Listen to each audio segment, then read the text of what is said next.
आज का टॉपिक पंचवर्षीय योजना से संबंधित है, जो कि भारतीय अर्थव्यवस्था में किस तरह से प्रवेश हुआ। चलिए इसका आज हम लोग इंट्रो के बारे में कुछ पढ़ते हैं, फिर सभी पंचवर्षीय योजनाओं के भी बारे में जानते हैं।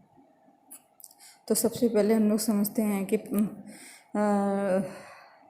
1947 से 2070 तक भारतीय अर्थव्यवस्था का नियोजन किया अवधारणा का आधार रहा है। इसे योजना आयोग और 1951 से 2014 तक इसे योजना आयोग के नाम से जाना जाता था, और फिर बाद में इसे नीति आयोग यानी 2015 से 17 तक इसे नीति आयोग द्वारा विकसित, निष्पादित एवं कार्यान्वित की गई पंचवर्षीय योजनाओं के माध्यम से इसे क्रियान्वित किया गया।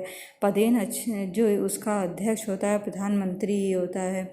आयोग के पास मनोनीत उपाध्यक्ष भी होता है, जो एक कैबिनेट मंत्री के बराबर होता है। मोंटेक सिंह अहलूवालिया आयोग के अंतिम उपाध्यक्ष थे। 26 मई 2014 को उन्होंने इस्तीफा दे दिया। 12वीं पंचवर्षीय योजना का कार्यकाल 2017 में पूरा हो गया था। चौथी योजना से पहले राज्य संसाधनों का आवंटन पारदर्शी और उद्देश्य तंत्र की बजाय योजनाबद्ध पैटर्न पर आधारित है, जिसके कारण 1969 में गाडगिल फार्मूला अपनाया गया। आवंटन का निर्धारण करने के लिए तब से सूत्र से संबंधित संस्करणों का उपयोग भी किया गया। और राज्य की योजनाओं के लिए केंद्रीय सहायता एवं 2014 में निर्वाचित नरेंद्र मोदी के नेतृत्व वाली नई सरकार ने योजना आयोग के विघटन की घोषणा की। इसे नीति आयोग में परिवर्तित किया गया। नीति आयोग का पूरा नाम है national institution for transforming India. चलिए फ्रेंड्स, अब हम लोग पंचवर्षीय एक एक करके सभी पंचवर्षीय योजनाओं के बारे में पढ़ते हैं।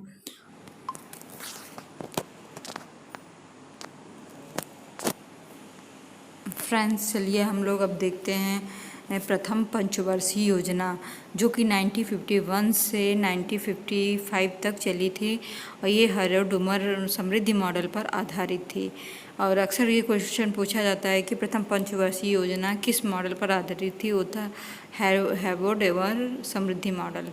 अब इस योजना का मुख्य प्राथमिकता कृषि एवं सिंचाई पर अधिक बल देना था। और तीसरा है सामुदायिक विकास कार्यक्रम 1952, और राष्ट्रीय प्रसार सेवा 1953 भी प्रारंभ हुआ था।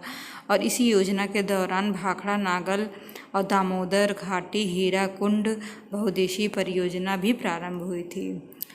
चलिए हम लोग अब द्वितीय पंचवर्षीय योजना को देखते हैं।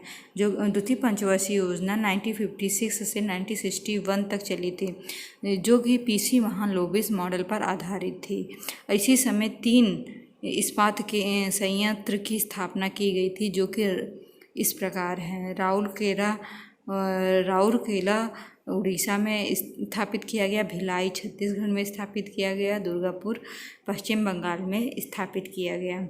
तृतीय पंचवर्षीय योजना हमारी तृतीय पंचवर्षीय योजना 1961 से 1966 तक चली थी, जिसका उद्देश्य आत्मनिर्भर व स्वतः स्फूर्तिवान अर्थव्यवस्था पर जोर देना। इसी समय रुपये का अवमूल्यन किया गया था। और इसी पंचवर्षीय योजना में बोकारो झारखंड 1964 में रूस की सहायता से स्थापित किया गया था।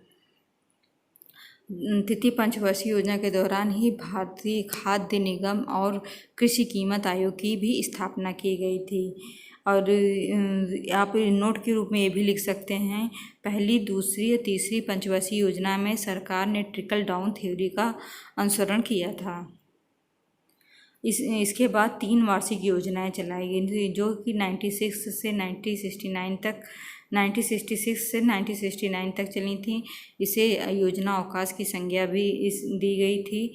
1969 में नरीमन समिति की सिफारिश के आधार पर लीड बैंकों की शुरुआत हुई थी इसी टाइम में।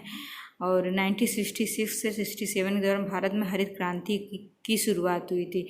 हरित क्रांति के जनक विलियम गॉड को माना जाता है, और भारत में हरित क्रांति के जनक MS स्वामीनाथन को माना जाता है। अब हम आते हैं चौथी पंचवर्षीय योजना में।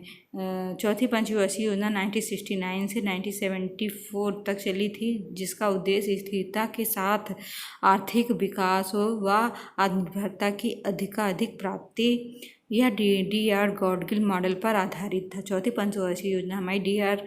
गॉडगिल मॉडल पर आधारित था और जुलाई 1969 में 14 बैंकों का राष्ट्रीयकरण किया गया था और 18 मई 1974 में भारत द्वारा नाभिकीय परीक्षण, जिसे स्माइलिंग बुद्धा के नाम से जाना जाता है, वो भी किया गया था। पोखरण फर्स्ट सूखा प्रवण क्षेत्र विकास कार्यक्रम की भी शुरुआत की गई थी। चौथी पंचवर्षीय योजना के दौरान ही सूखा प्रवण क्षेत्र विकास कार्यक्रम की शुरुआत की गई थी। अब हम लोग आते हैं पाँचवीं पंचवर्षीय योजना पे। पाँचवीं पंचवर्षीय योजना 1974 से 1979 तक थी। इसका उद्देश्य गरीबी उन्मूलन से आत्मनिर्भरता की स्थापना था और यह योजना डीपीधर मॉडल पर आधारित थी। इसे नोट डाउन कर लीजिए, यह योजना डीपीधर मॉडल पर आधारित थी। 1974 में न्यूनतम आवश्यकता कार्यक्रम की शुरुआत हुई थी। 2 अक्टूबर 1975 में क्षेत्रीय ग्रामीण बैंकों की स्थापना हुई थी और इसी पंचवर्षीय योजना के दौरान खाद्य के बदले अनाज कार्यक्रम की शुरुआत 1977 से 78 के बीच हुआ था और अन्योदय योजना प्रारंभ हुई थी राजस्थान में। अन्योदय योजना भी प्रारंभ हुई थी राजस्थान में।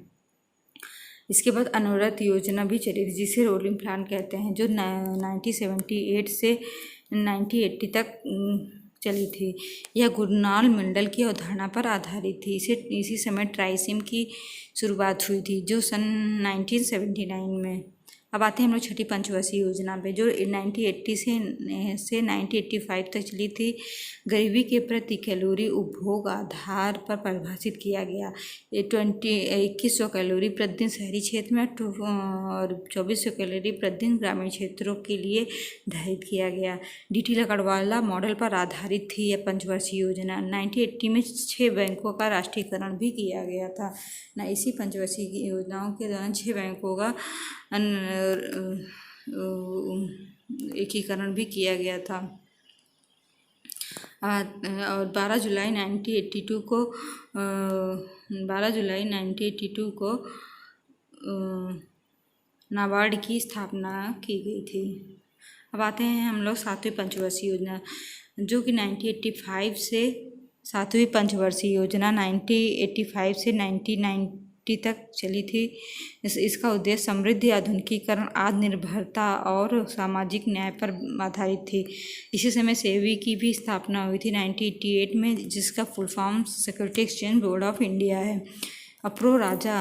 प्रोफेसर राजा कृष्णन ने सातवीं योजना को हिंदू वृद्धि दर के रूप में वर्णित किया था। ये भी क्वेश्चन पूछा जाता है कि किस योजना को हिंदी वृद्धि दर के रूप में जाना जाता है। ये हमारी सातवीं पंचवर्षीय। इसके बाद वार्षिक योजना आई थी, ये जो 1990 से 1992 तक चली। 1990 में सिडबी बैंक की स्थापना हुई थी और 1991 में उदारीकरण, निजीकरण और वैश्वीकरण की घोषणा हुई थी। 1991 में उदारीकरण, निजीकरण व वैश्वीकरण की घोषणा हुई थी। इस समय प्रधानमंत्री श्री नरसिम्हा राव थे व वित्त मंत्री मनमोहन सिंह थे। चलिए हम लोग अब हमारी आठवीं पंचवर्षीय योजना, जो 1992 से 1997 के बीच चली थी। इसका उद्देश्य मानव संसाधन का विकास करना था। यह योजना जॉन डब्ल्यू मिलर मॉडल पर आधारित थी। 1 जनवरी 1995 को भारत विश्व व्यापार संगठन का सदस्य बना था। WTO यानी कि भारत विश्व व्यापार संगठन का सदस्य बना था। प्रधानमंत्री रोजगार योजना 1993 ही प्रारंभ हुआ था। 9वीं पंचवर्षीय योजना 1997 से 2002 के तहत सामाजिक न्याय और समानता के साथ आर्थिक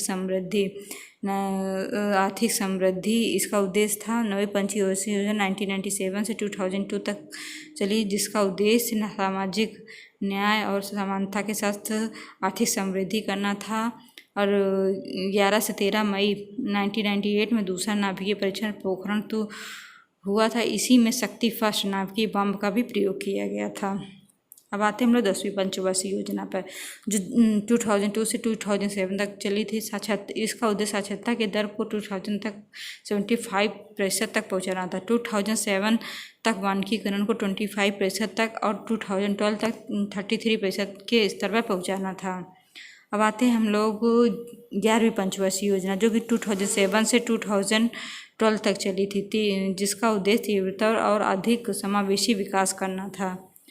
अब देखते 12वीं पंचवर्षीय योजना 2012 से 2017 तक यह योजना चली थी। तीव्र संपोषणी और अधिक इसका उद्देश्य तीव्र संपोषणी और अधिक समावेशी विकास करना था। फ्रेंड्स, आई होप ये वीडियो आपको अच्छा लगे। प्लीज़ अगर अच्छा लगे तो प्लीज़ लाइक और शेयर ज़रूर करें। ओके बाय, मिलते हैं अगले नेक्स्ट टॉपिक के साथ।